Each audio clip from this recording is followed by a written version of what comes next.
প্ৰিয় বন্ধু বান্ধৱীসকল নমস্কাৰ গ্ৰহণ কৰিব। আজি মই আপোনালোকৰ ওচৰলৈ এটা সৰু ৰেচিপি লৈ আহিছোঁ। আচলতে মইহে সৰু ধৰণে বনাম, কিন্তু আপুনি যদি ভালকৈ বনাই দিওঁ বহুত ইনগ্ৰিডিয়েণ্টছ লাগিব বা বহুত সময় লাগিব। খালি মই মোৰ নিজৰ মতে বনাবলৈ লৈছোঁ য়াখনি পোলাও। আপোনালোকে নামটো নিশ্চয় শুনিছে আৰু বা কেতিয়াবা বনাই খাইছেও। গতিকে মই য়াখনি পোলাও মোৰ নিজৰ মতে বনাম। আৰু জানেই য়াখনি পোলাওত আপোনাৰ হালধি নিদিয়ে, দৈ দিব লাগিব। মই দৈ পুৰবী দৈ লৈছোঁ। আৰু মই আচলতে হালধি কি হয়, মই আজি চিকেন কিনা নহয়, মই দুদিনৰ আগতে কিনি থোৱাৰ কাৰণে মই তাত অলপ হালধি সানি থৈছিলোঁ। যিহেতু হালধি সানি থ'লে চিকেন বেয়া নহয়, সেইকাৰণে একেবাৰে হালধি নিদিয়াকৈ বনায়। কিন্তু অকণমান হালধি থাকিলে কোনো প্ৰব্লেম নাই। মই ভালকৈ পানীৰে ধুই লৈছোঁ। গতিকে ব'লক মোৰ কম ইনগ্ৰিডিয়েণ্টছ দি পেলাই কম সময়ত কেনেকৈ বনাব পাৰোঁ, আহক মোৰ পাকঘৰলৈ। গতিকে বনাবলৈ আৰম্ভ কৰোঁ। আহক বনাবলৈ আৰম্ভ কৰোঁ। প্ৰথমতে মই পিঁয়াজখিনি কাটি লৈছোঁ। মই 5টা মিডিয়াম চাইজৰ পিঁয়াজ লৈছোঁ। ইতিমধ্যে মই 4টা কাটিছোঁৱে আৰু এটা এতিয়া কাটি লৈছোঁ। পিঁয়াজৰ জোখটো আপোনাৰ নিজৰ মতে ল'ব। খুব মিহিও কৰিব নালাগে, খুব বেছি ডাঠো কৰিব নালাগে। মই মোৰ নিজৰ মতে কাটিছোঁ, আপুনি তেনেকৈ কাটি ল'ব। আচলতে পিঁয়াজ দিলে পিঁয়াজ যদি বেছি হয়, তাৰ যিটো টেষ্ট সেইটোৱে আচলতে পোলাওখিনি খাবলৈ খুব ভাল হয়। সেইকাৰণে খুব পিঁয়াজ বেছি দিয়া হয়। আৰু ইয়াত কেঁচা জলকীয়া, শুকান জলকীয়া দুয়োটাই দিয়া হয়। জলকীয়া বেছি দিয়া হয় আৰু দৈ দিয়া হয়, আৰু হালধি দি বনোৱা নহয়। সেইকাৰণে মই এতিয়া পিঁয়াজখিনি প্ৰথমতে কাটি লৈছোঁ। এতিয়া মোৰ পিঁয়াজ কটা হৈ গৈছে। ইয়াৰ পিছত আপোনাৰ শুকান মছলা দিব লাগিব। তাৰ কাৰণে মই প্ৰথমতে এটা গ্ৰাইণ্ডাৰ বাতি লৈ লৈছোঁ। তাত তেজপাত দিছোঁ। কেঁচা জলকীয়া আচলতে মই 4টামান দিম বুলি ভাবিছোঁ, কিন্তু বেছি জ্বলা হ'বৰ কাৰণে প্ৰথম 2টা দিছোঁ, পিছত মই আকৌ দিম। নহৰু দিছোঁ কেইফুটামান, আপোনাৰ নিজৰ আন্দাজমতে ল'ব। তাৰপিছত আদা এটুকুৰা লৈছোঁ।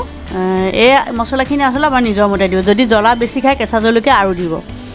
মই অন্যত দেখিছোঁ কেঁচা জলকীয়া বহুত দিয়ে। এতিয়া গৰম মছলা যিহেতু আপুনি পিছতো দিব পাৰে, কিন্তু মই একেলগে পিহি দিম। গতিকে মই ডালচেনি কেইটুকুৰামান ল'লোঁ। এয়া আপোনাৰ 2টা মই ইলাচি লৈছোঁ আৰু লং 4-5টামান লৈছোঁ। এতিয়া এই গোটেইখিনি মই গ্ৰাইণ্ড কৰি ল'ম। তাৰপিছত অন্য আৰু মছলা দিম। এতিয়া মই আচলতে এইটো পোলাত আলু দিয়া হয়, গতিকে মই আলু এনেও খাবলৈ ভাল পাওঁ। সেইকাৰণে মই অকণমান আলু বেছি দিছোঁ। আপুনি যদি আলু কম খায় তেতিয়াহ'লে অলপ কমাই দিব, কিন্তু আলু দিব লাগে, তেতিয়া খাই ভাল লাগে। এতিয়া মই 4টা আলু দিছোঁ, অলপ মিডিয়াম চাইজৰ। আপুনি নিজৰ মতে দিব। মই গেছত ইতিমধ্যে প্ৰেছাৰ কুকাৰটো বহাই থৈছোঁ। এতিয়া মই প্ৰেছাৰ কুকাৰতে বনাম। প্ৰেছাৰ কুকাৰতে সকলোখিনি ভাজি পেলাই ইয়াতে হুইচেল মাৰি পেলাই মই পোলাওখিনি বনাম। প্ৰথমতে যিহেতু প্ৰেছাৰ কুকাৰ গৰম হৈয়ে আছে, গতিকে মই তেল অলপ দি ল'লোঁ। আপুনি নিজৰ আন্দাজমতে দিব তেল। মই টেবুল চামুচেৰে 2 চামুচমান দি লৈছোঁ, আন্দাজত দিছোঁ তেলটো। মই ৰিফাইন তেল দিছোঁ। আপুনি যিকোনো অলিভ অইলো দিব পাৰে বা অন্য ৰিফাইন তেলো দিব পাৰে। আচলতে তেল লৈ কথা নাই, খালি তেলটো অলপ বেছি পৰিমাণে দিব লাগে। যিহেতু আমি গোটেইখিনি চাউল, আলু গোটেইখিনি ইয়াতে ভাজি ল'ম। ইতিমধ্যে মোৰ প্ৰেছাৰ কুকাৰটো গৰমেই আছিলে, গতিকে তেল গৰম হৈছে। ইয়াত গোটা জিৰা কেইটামান দি লৈছোঁ।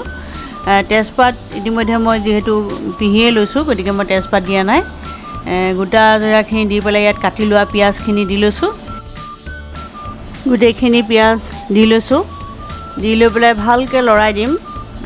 যেতিয়া এটা গল্ডেন কালাৰ আহিব আৰু খুব ধুনীয়া সুন্দৰ চেণ্ট এটা আহিব, তেতিয়ালৈকে পিঁয়াজখিনি ভালকৈ ভাজি ল'ম। একেবাৰে সম্পূৰ্ণ ভাজি নলওঁ, একে ক'লা হোৱালৈকে নাভাজোঁ। যেতিয়া এটা পিঁয়াজৰ যিটো ভাজিলে এটা সুন্দৰ চেণ্ট আহে, তেতিয়ালৈকে মই ভাজিম। এতিয়া ইয়াৰ পিছত মই যিখিনি মছলা পিহি লৈছিলোঁ, ডালচেনি, ইলাচি, আপোনাৰ তেজপাত ইত্যাদি, সেই মছলাখিনি দিম। এয়া দেখিছে পিঁয়াজখিনি এটা সুন্দৰ চেণ্ট এটা আহিছে আৰু আপোনাৰ গল্ডেন কালাৰ এটা আহিছে। একেবাৰে গল্ডেন কালাৰ নহয়। তাৰপিছত মই এতিয়া এই পিহি লোৱা যিখিনি মছলা আছিলে, নহৰু, আদা, গৰম মছলা গোটেইখিনি দি লৈছোঁ। দি পেলাই এতিয়া আকৌ ভালকৈ লৰাই লৈছোঁ। যেতিয়া মছলাখিনি ভালকৈ মিলি পেলাই ভজা হ'ব অলপ, তাৰপিছত মই আপোনাৰ শুকান মছলাখিনি দিম। আচলতে প্ৰেছাৰ কুকাৰত বনোৱাৰ কাৰণে খুব এটা ধোঁৱাৰ নিচিনা হৈ গৈছে, ভালকৈ দেখাই পোৱা নাই। এয়া দেখিছে ভালকৈ মই মিক্স কৰি দিছোঁ। এতিয়া ইয়াত মই শুকান যিখিনি গুড়ি মছলা সেইখিনি দিম। মই এয়া ধনিয়া গুড়ি দি লৈছোঁ। এয়া আচলতে মই কিনি লোৱা, মই এনেই সদায় গুড়ি কৰি লওঁ ঘৰত, কিন্তু শেষ হৈছিল কাৰণে মই এই পেকেট লৈ আহিছোঁ। এয়া জিৰা গুড়ি দিলোঁ, মোৰ নিজৰ আন্দাজত দিছোঁ, আপুনি সকলো নিজৰ আন্দাজত দিব। এতিয়া মছলাখিনি দি ভালকৈ মিক্স কৰি ল'লোঁ। খুব ধুনীয়া চেণ্ট এটা আহিছে আৰু ধোঁৱাখিনি আহি থকাৰ কাৰণে আপুনি ভালকৈ দেখিব পোৱা নাই চাগে, মোৰো দেখাত প্ৰব্লেম হৈছে, ব্লাৰ হৈ গৈছে। লাহে লাহে ধোঁৱাটো নাইকিয়া হ'ব, যিহেতু প্ৰেছাৰ কুকাৰত বনাইছোঁ গতিকে ধোঁৱাটো ওপৰলৈ উঠি আহিছে। এতিয়া এয়া দেখিছে হৈ গৈছে, মছলাখিনি গোটেইখিনি মিক্স হৈ গ'ল। এতিয়া মই ইয়াত অন্য যিখিনি ইনগ্ৰিডিয়েণ্টছ আছে সেইখিনি এটা এটাকৈ মিলাম। প্ৰথম এই যিখিনি চিকেন মই আচলতে হালধি নসনাকৈ দিয়ে, কিন্তু মই দুদিনমানৰ আগত কিনাৰ কাৰণে হালধি সানি থৈছিলোঁ, কিন্তু মই ভালকৈ পানীৰে ধুই লৈছোঁ। ধুই ল'লেও আচলতে হালধিৰ কালাৰটো যোৱা নাই, কিন্তু হালধি কালাৰটো নাহিব। গতিকে মই চিকেনখিনি প্ৰথমতে, আপুনি যিকোনো চিকেন ল'ব, হাড় থকাও ল'ব পাৰে, হাড় নথকাও ল'ব পাৰে। মই আটাইখিনি মিক্স কৰি লৈছোঁ। লৈ পেলাই এতিয়া ভালকৈ লৰাই লৈছোঁ যাতে মছলাখিনি চিকেনত ভালকৈ মিক্স হৈ যায়। প্ৰেছাৰ কুকাৰৰ কাৰণে অকণমান আপোনাৰ প্ৰব্লেম হ'ব পাৰে, কেৰাহীটো বনাব পাৰে, কিন্তু কেৰাহীত বনালে আকৌ প্ৰেছাৰ কুকাৰত দি পেলাই হুইচেল মৰাবলৈ অকণমান প্ৰব্লেম হয়। সেইকাৰণে প্ৰেছাৰ কুকাৰতে যদি মই গোটেইখিনি ভাজি পেলাই বনাওঁ তেতিয়া সুবিধা হয়। এতিয়া গোটেইখিনি ভালকৈ মিক্স কৰি লৈছোঁ যাতে চিকেনখিনি অলপ 50% সিজে। মই হুইচেল নমৰাওঁ, প্ৰথমতে মই ঢাকন এখন দি পেলাই চিকেনখিনি অলপ সিজাই লৈছোঁ। যিহেতু মই হুইচেল দিম গতিকে ভাজি থাকোঁতে ইমান বেছি নিসিজিলেও হ'ব। এয়া ভালকৈ লৰাই ল'লোঁ। লৈ পেলাই এতিয়া ইয়াত মই অকণমান কাশ্মীৰী মিৰ্চ অলপ আধা চামুচ দিছোঁ, বেছি দিয়া নাই, কাৰণ কেঁচা জলকীয়া আৰু দিম। আৰু এতিয়া জালুকৰ গুড়ি অকণমান দিছোঁ। এইখিনি আচলতে অপশ্যনেল, আমি নিদিলেও কথা নাই। যদি জ্বলা কম খায় তেতিয়াহ'লে আপুনি জালুকৰ গুড়ি আৰু জলকীয়া গুড়ি নিদিব। কেঁচা জলকীয়াৰ যিটো টেষ্ট সেইটো আহিব। এতিয়া দি পেলাই এইখিনি ভালকৈ মই মিক্স কৰি ল'ম। লৈ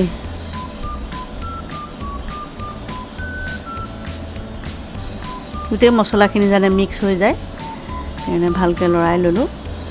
এতিয়া মই ইয়াত নিমখ দিয়া নাছিলোঁ, বগা নিমখ মই দি লৈছোঁ 2 চামুচ, মোৰ আন্দাজত দিছোঁ। যদি প্ৰয়োজন হয় আৰু দি ল'ব পাৰিব। গতিকে সকলো বস্তু আচলতে নিজৰ আন্দাজত দিব, তেতিয়া খাবলৈ ভাল হয়। এতিয়া অকণমান পানী ওলাইছে নিমখ দিয়াৰ পিছত, মই আকৌ আৰু 3-4 মিনিটমান সময় ঢাকনখন দি ল'লোঁ। এয়া দেখিছে পানী ওলাইছে, নিমখ দিয়াৰ লগে লগে চিকেনৰ যিটো পানী সেইটো ওলাইছে। গতিকে এই পানীখিনিতে খুব আপোনাৰ 50% চিকেন সিজিয়ে যায়। গতিকে এতিয়া আৰু অকণমান সময় মই ঢাকনখন দি লৈছোঁ, কিন্তু মই হুইচেল মৰা নাই। এতিয়া আৰু পানী ওলাইছে আৰু ধোঁৱাৰ কোবত আৰু ব্লাৰ হৈ গৈছে। এতিয়া মই শুকান জলকীয়া এটা দিছোঁ। আগতে 2টা কেঁচা জলকীয়া দিছোঁৱেই, আৰু 2টা কেঁচা জলকীয়া মই অলপ সৰু সৰুকৈ কাটি দিছোঁ। আপুনি এবাৰ মনত ৰাখিব, আপোনালোকে যিমান জ্বলা খায় সিমানহে দিব। এতিয়া মই যিখিনি আলু কাটি লৈছিলোঁ সেই আলুখিনি দি লৈছোঁ। দি পেলাই এতিয়া খুব ভালকৈ সুন্দৰকৈ মিলাই ল'ব যাতে আলুখিনিতো মছলাখিনি সোমাই যায় আৰু গোটেইখিনি মিক্স হৈ যায়। এতিয়া যিহেতু চিকেনৰ পানী ওলাইছে তাতে আলুখিনিও অলপ হ'লেও সিজি যাব, কিন্তু পিছত যিহেতু হুইচেল মাৰিমেই গতিকে মই খুব বেছি এটা নিসিজাওঁ। এতিয়া আকৌ অকণমান ঢাকন দি ল'লোঁ, দি পেলাই আৰু অলপ এতিয়া আলুৰো পানীটো ওলাইছে চিকেনৰ লগতে। গতিকে এতিয়া এইটো সময়তে মই এয়া চাউল মোৰ বাসমতি চাউল আৰু জহা চাউল 2টা চাউল মই মিক্স কৰি দিছোঁ। দি পেলাই মই তিয়াই পেলাই আচলতে মই এটা চালনীত মই ভালকৈ পানীটো টুকি থৈছিলোঁ। 10 মিনিটমান সময় মই চাউলখিনি তিয়াই থৈছিলোঁ, তাৰপিছত ভালকৈ ধুই পেলাই পানীটো যোৱালৈকে টুকি থ'লোঁ। দি পেলাই এতিয়া ইয়াতে ভালকৈ দি দিলোঁ, দি পেলাই ভালকৈ মিক্স কৰি দিব যাতে তল ওপৰ কৰি গোটেই মছলাখিনি চিকেন আলু সকলো ভালকৈ মিক্স হৈ যায়। এইখিনি এতিয়া মই ভালকৈ লৰাই ল'লোঁ। আপুনি দেখিছে যিহেতু ইয়াত হালধি দিয়া নাই। এতিয়া ইয়াত মই আপোনাৰ দৈ আৰু এইখিনি দৈ, এই দৈখিনি ইয়াত মই দি দিছোঁ। দৈ ইয়াখনি পোলাওত দৈ দিয়ে, দৈ দি খোৱা হয়। এতিয়া ভালকৈ গোটেইখিনি মিক্স কৰি দিছোঁ। আৰু অলপ পানী দিব লাগিব, কাৰণ দৈ আচলতে যিমানখিনি হয় দৈ সিমানখিনি দিব লাগে। মোৰ ইমানখিনি দৈ নাছিলে, গতিকে ইয়াতে আৰু অকণ পানী মিক্স কৰি পেলাই মই দি দিম। এয়া পানীটো চাওক, পোলাও বনাবলৈ আপোনাৰ এনেও ভাত ৰন্ধাতকৈ নৰ্মেল পানীটো অলপ কম দিব লাগে। গতিকে এয়া দেখিছে, অকল চাউলটো খালি তিতিছে, সেই তেনেকুৱাকৈ দিছোঁ মই পানীটো। এতিয়া কি হ'ব, আপোনাৰ ফৰফৰীয়া হৈ থাকিব, যিটো পোলাওৰ যিটো টেক্সাৰ সেইটো থাকিব। এতিয়া মই ইয়াত ঢাকন দি পেলাই 2টা হুইচেল মাৰিম। মই আচলতে ঘি দিয়া দেখা নাই, তথাপি অকণমান গুণটো মোৰ ল'ৰা ছোৱালীয়ে ঘি ভাল পায়, সেইকাৰণে অকণমান ঘি পিছত দিলেও কথা, হোৱাৰ পিছতো আপুনি দিব পাৰে, কিন্তু মই হোৱাৰ আগতে অকণমান ঘি দি দিছোঁ। তেলতো বনাব পাৰে, ঘিটো বনাব পাৰে, সেইটো কথা নাই, চব যিহেতু একেই। গতিকে ঘিটো দি পেলাই এতিয়া মই ঢাকন মাৰি 2টা চিটি ইয়াত দি, এতিয়া আৰু এটা হুইচেল মৰাই পেলাই, কাৰণ চিকেনটো যিহেতু মই আগতে বইল কৰি লোৱা নাই প্ৰেছাৰ কুকাৰ। এতিয়া মই হুইচেলটো সম্পূৰ্ণ যেতিয়া গেছটো যাব তেতিয়া মই এইটো খুলিম। প্ৰেছাৰ কুকাৰৰ হুইচেলটো নিজে নিজে ঠাণ্ডা হৈছে, গতিকে এতিয়া মই ঢাকনখন খুলি লওঁ। এয়া দেখিছে, খুব খোলাৰ লগে লগে খুব সুন্দৰ এটা চেণ্ট আহিছে, আৰু দেখিবলৈও খুব ধুনীয়া হৈছে কালাৰটো। দেখিছে, সুন্দৰ কালাৰ এটা হৈছে, আৰু চেণ্টটোতো ক'বই নালাগে, আৰু টেষ্ট কৰিলে গম পাম কেনেকুৱা হৈছে। এয়া দেখিছে, আলু সিজিছে ধুনীয়াকৈ। গতিকে এতিয়া মই ল'ৰা ছোৱালী ৰখিয়ে আছে খাবৰ কাৰণে, গতিকে এখন প্লেটত মই ছাৰ্ভ কৰি দিওঁ।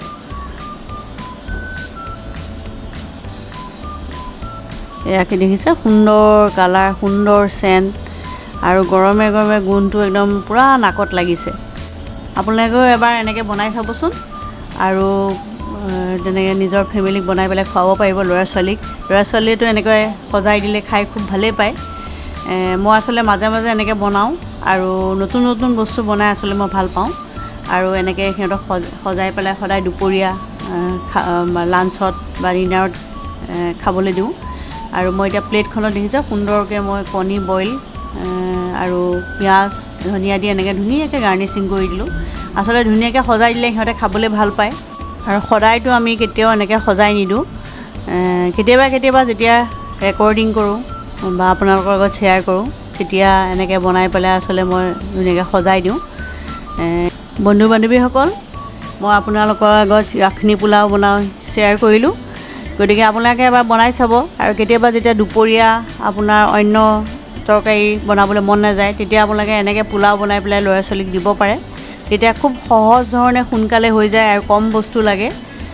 গতিকে এটা প্ৰেছাৰ কুকাৰতে আপুনি সকলোখিনি বনাব পাৰিব। গতিকে এনেকৈ আপুনি দুপৰীয়া লাঞ্চ বা ডিনাৰত ল'ৰা ছোৱালীক দিব পাৰে।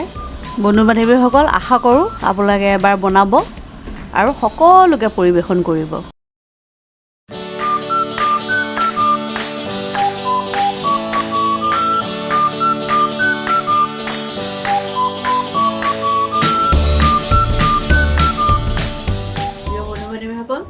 মই য়াখনি পোলাও আপোনালোকক বনাই পেলাই দেখুৱালোঁ, আৰু কম সময়তে এটা প্ৰেছাৰ কুকাৰতে মই বনাইছোঁ।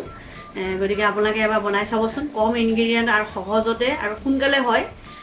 গতিকে আপোনালোকে এইটো প্ৰচেছত বনাই চাব, আৰু এবাৰ জনাব মোক। আৰু মোৰ chinu.sharma ক্ৰিয়েশ্যনক লাইক, শ্বেয়াৰ আৰু ছাবস্ক্ৰাইব কৰিব, তেতিয়াহে মই নতুন ভিডিঅ' আপোনালোকৰ ওচৰলৈ লৈ আহিব পাৰিম। আজিলৈ আহিছোঁ, বাই বাই, থেংক ইউ।